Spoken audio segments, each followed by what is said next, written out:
আমি একটা প্রস্তাব দিয়েছি। এটা পৃথিবীর অনেক জায়গায় অনেক কিছু সিস্টেম আছে, পাকিস্তানে একটা সিস্টেম আছে, অনেক জায়গায় কিছু কিছু ফ্লেক্সিবিলিটি দেওয়া হচ্ছে। পাকিস্তানে বলা হচ্ছে বাজেট পাসের সময়, লো কনফিডেন্সের সময় তারা সাপোর্ট দিতে হবে। আমি মনে করি এটা সঠিক হয়নি। ইন্ডিয়াতে একটা প্রস্তাব আছে, আমি এখানে এটা দিয়েছি।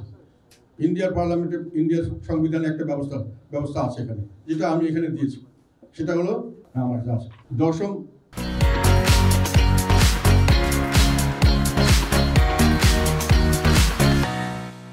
শিডিউল 10 এর 3 প্যারাগ্রাফে বলা আছে যে কোনো দল, সরকারি দল হোক যে দল হোক, যদি 1/3 মেম্বার স্প্লিট হয়ে যায়, আমরা যদি মনে করি 1/3 যে একসাথে হয়ে গেলাম এবং তারপরে আমরা যে কোনো দিকে ভোট দেবো, কমপক্ষে 1/3 হতে হবে। তাতে করে হর্স ট্রেডিং মানে পয়সা দিয়ে কিনে নিবে আমাদের পার্লামেন্টে, যেটা আমরা ভয় করি যে আমাদের লোকের ফাইন্যান্সিয়াল বা অন্যান্য লোভ লালসা ব্রিটিশের চেয়ে বেশি, আমাদের স্ট্যান্ডার্ড অফ এথিক্স কম, ফলে আমরা সেখানে যেতে পারি না, আমরা ভোট করে পয়সা বিক্রি হয়ে যায়। ইন্ডিয়া তো সেটা আছে, পাকিস্তানে আছে, অনেক দেশে আছে। ফলে এটাকে রেস্ট্রিকশন করলে 1/3 যদি হতে হয় তাহলে আমি একদিকে দিতে পারবো। এটাতে করে কিন্তু পার্লামেন্ট ফ্লেক্সিবল থাকবে। At the same time horse trading সহজ হবে না, কারণ 1/3 না হলে আমি যদি কোনো একটা লোককে একটা বিলের পক্ষে ভোট দিতে চাই, তাহলে একজনকে আনলে হবে না, একসঙ্গে দলের 30 জন থাকলে 10 জনকে কিনতে হবে। এবং সরকারি দলের এগেইনস্টে যদি নো কনফিডেন্স আনতে চাই 151 যদি হয়, তাহলে তাকে কমসে কম তার থেকে আমার ওই 1/3 মানে 51 জন লোককে আমার ছুটি আনতে হবে, হুইচ ইজ ডিফিকাল্ট। এটা ইন্ডিয়াতে কাজ করছে, এই জন্য আমি এটা সাপোর্ট করছি, এটার জন্য আমি প্রস্তাব দিচ্ছি। আর সেকেন্ড প্রস্তাব হলো যে অনেক সময় দেখা যায় যে একটা ব্যালেন্স করা যায় কিভাবে, যদি পার্টির প্রধান যদি প্রধানমন্ত্রী না হন, তাহলে প্রধানমন্ত্রী আর পার্টির প্রধানের মধ্যে একটা ব্যালেন্স হতে পারে। প্রধানমন্ত্রী একটা করতে চাচ্ছেন, পার্টির প্রধান রাজি না হলে একটা ওখানে হতে পারে। আমি সেই জন্য বলেছি পার্টি প্রধান এবং সরকার প্রধান যেন এক ব্যক্তি না হয়, এটা আমাদের প্রস্তাব। আর থার্ড করেছি, যেটা অনেক সময় দেখা যায় এক ব্যক্তি বেশি দিন সর্বোচ্চ ক্ষমতায় থাকলে সে ক্ষমতাটাকে অপব্যবহার করে, সাধারণত বেশি করে নিজের ক্ষমতা নিজে আঁকড়ে থাকতে চায় এবং যার ফলশ্রুতিতে একটা স্বৈরাচারী সিস্টেম চালু করার চেষ্টা করে, চেঞ্জ করার চেষ্টা করে, তার একটা পার্সোনাল ইনফ্লুয়েন্স সৃষ্টি হয়। এই জন্য দুইবারের বেশি প্রধানমন্ত্রী থাকতে পারবে না। আমাদের সংবিধানে কিন্তু 2বারের বেশি প্রেসিডেন্ট থাকতে পারবে না, এই সিস্টেম আছে। প্রেসিডেন্ট এখন কোনো ক্ষমতা নাই। আমি এখনো মনে করি ওটা আবার রাখা উচিত, যেহেতু পরবর্তীতে আমি প্রস্তাব দিচ্ছি যে প্রেসিডেন্টের ক্ষমতা বাড়াতে হবে, সেটার জন্য প্রেসিডেন্টও ক্ষমতাশালী হবেন, ফলে তাকেও আমাকে রেস্ট্রিক্ট করতে হবে, 2বারের বেশি যাতে না হতে পারে। ওটা এখনো আছে, আমরা ওটাই রাখতে চাই। আর একটা এই পার্লামেন্টকে ব্যালেন্স করে, যে বলছে আমরা স্থিতিশীল করতে গিয়ে পার্লামেন্টকে এমনভাবে স্থিতিশীল করেছি যে ওনার যে পার্লামেন্টের মানে পায়ের ভিতর দিয়ে শিকড় গজিয়ে গেছে, ও আর হাঁটাচলা করতে পারছে না, অগ্রসর হতে পারছে না, দেশ অগ্রসর হতে পারবে না। আমরা এর থেকে কিছুটা ছুটিয়ে দিলাম, মানুষে পার্লামেন্টকে ওয়ার্কেবল হবে এবং ফাংশনাল হবে, পার্লামেন্টের কাছে জবাব দিতে থাকবে এবং পার্লামেন্টের কাছে জবাব দিয়ে থেকে প্রধানমন্ত্রীকে যে কোনো জিনিস যে কোনো সময় করিয়ে নিতে পারবেন না। পার্লামেন্টের লোকরা, তার দলের লোকরাই এটা বিরোধিতা করতে পারেন যদি একত্রিত হতে পারেন, অন্যান্য দল তো পারবেন না।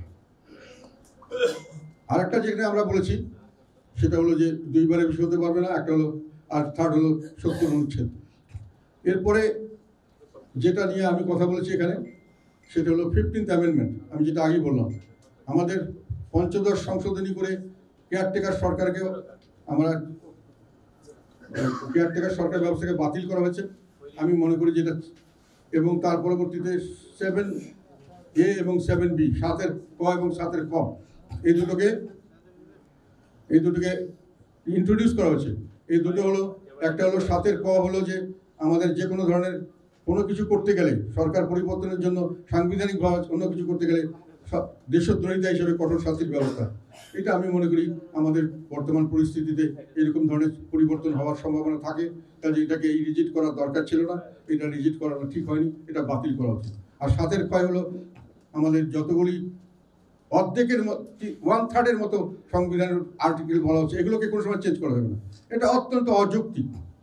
একটা বর্তমান পার্লামেন্ট ভবিষ্যতের কোনো পার্লামেন্টকে কোনো কিছু রেস্ট্রিক্ট করতে পারে না, পার্লামেন্টের হাত পা বেঁধে দিতে পারে না, এটা গ্রহণযোগ্য নয়। আজকে আমি পার্লামেন্টে আছি, কালকে আমার আগামী প্রজন্ম একটা পরিবর্তন চাইতে পারে, তাকে সেই সুযোগ দিতে হবে। কাজে এটা বাতিল করলে এটাও বাতিল হয়ে যাবে।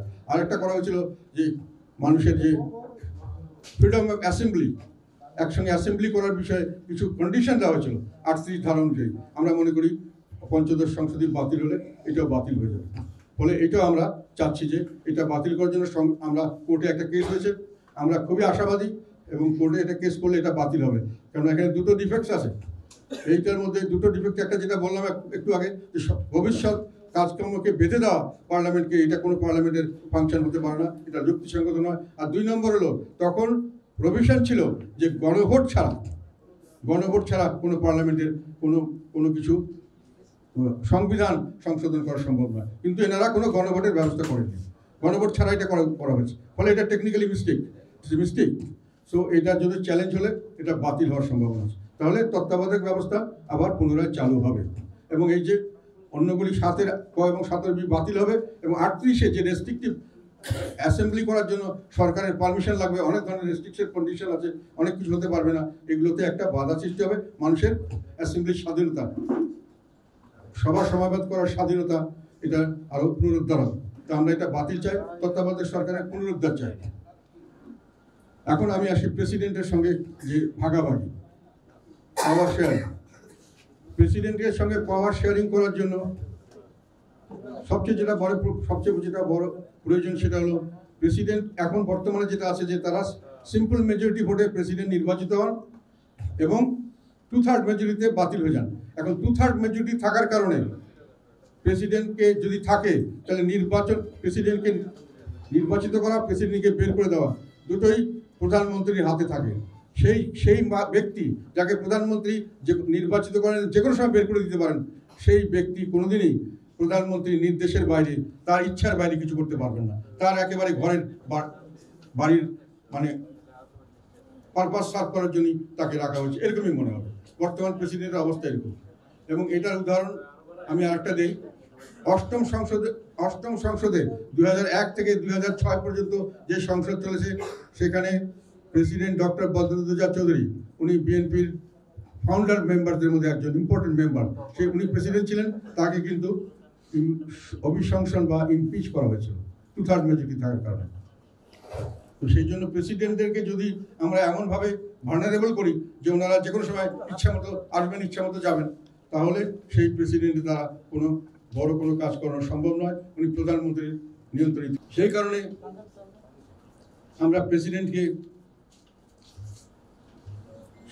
আমরা প্রেসিডেন্টকে বলতে চাই একজন সর্বজন শ্রদ্ধেয় ব্যক্তিত্ব হবেন এবং সেইভাবে তাকে নির্বাচিত করতে হবেন। এটা একটু আমি মনে করি, এটা একটু আমার কাছে কি বলবো, উচ্চাভিলাষী বলে হয়েছে, কিন্তু এটা একটা সলিউশন বলে আমি মনে করছি।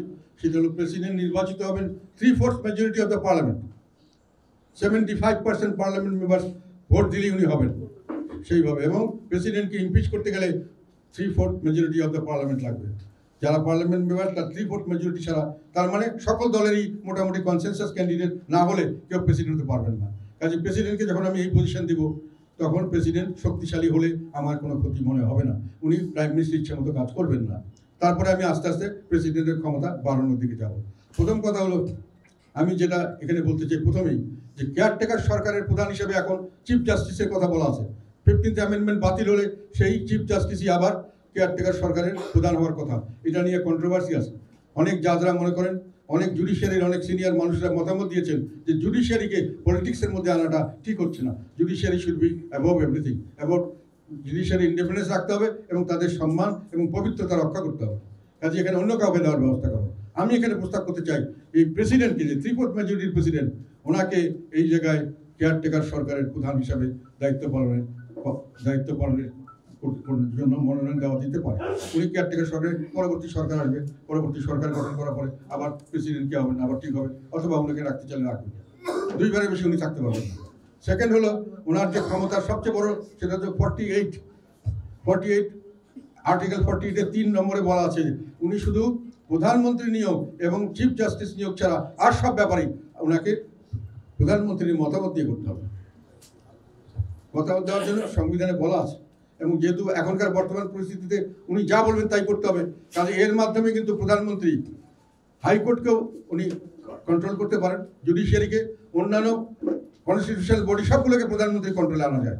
যেহেতু প্রেসিডেন্টের মাধ্যমে যেগুলো দেওয়া হচ্ছে, প্রেসিডেন্ট ওনার সঙ্গে কথা ছাড়া হাইকোর্টের কোনো জাজ নিয়োগ করতে পারবেন না, চিফ জাস্টিস নিয়োগ করতে পারবেন না, উনি কোনো দুর্নীতি দমন কমিশনের কাউকে নিয়োগ করতে পারবেন না, উনি কোনো নির্বাচন কমিশনার নিয়োগ করতে পারবেন না, সব করতে হবে প্রধানমন্ত্রীর নির্দেশ। এবং সেই কারণেই প্রেসিডেন্টকে এইটা থেকে ছুটানোর জন্য 48(3)কে আমি একটা সংশোধনী প্রস্তাব দিয়েছি। সেখানে বলছি প্রধানমন্ত্রীর নির্বাচন পরে উনি দিবেন স্বাভাবিক মেজরিটি পার্টি, আর চিফ জাস্টিসকে উনি দিবেন ইন্ডিপেন্ডেন্টলি, আর বাকিগুলোকেও উনি দেওয়ার জন্য সংবিধানে আমাদের সেইভাবে ব্যবস্থা রাখতে হবে এবং সেই ব্যবস্থাটা প্রধানমন্ত্রীকে বাদ দিয়ে করতে হবে অন্যভাবে, সেটা আমরা প্রস্তাব করেছি। কাজেই ওইটার জন্য আমি মনে করি ওই সংশোধনীটি অত্যন্ত জরুরি, যে আমরা প্রধান বোরিং লাগছে নাকি?